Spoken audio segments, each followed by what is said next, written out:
এক যুগ পর যদি কেউ আমায় জিজ্ঞেস করে আপনি কি কাউকে ভালোবেসেছিলেন, আমার উত্তর হবে হ্যাঁ। তবে পাইনি সেই মানুষটাকে, কিন্তু বুক ভর্তি গর্ব করে বলতে পারবো তাকে আমি অসম্ভব ভালোবেসেছিলাম। তাকে আমি এখনো ভালোবাসি। আমার জীবনের শেষ নিঃশ্বাস ত্যাগ করার আগেও আমি বলবো আমি এখনো তাকে অনেক ভালোবাসি।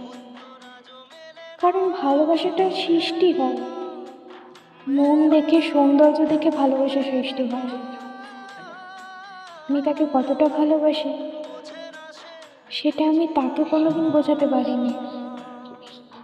সৃষ্টিকর্তার কাছে এটাই চাই, ভালো থাকুক আমার না হওয়া ভালোবাসা।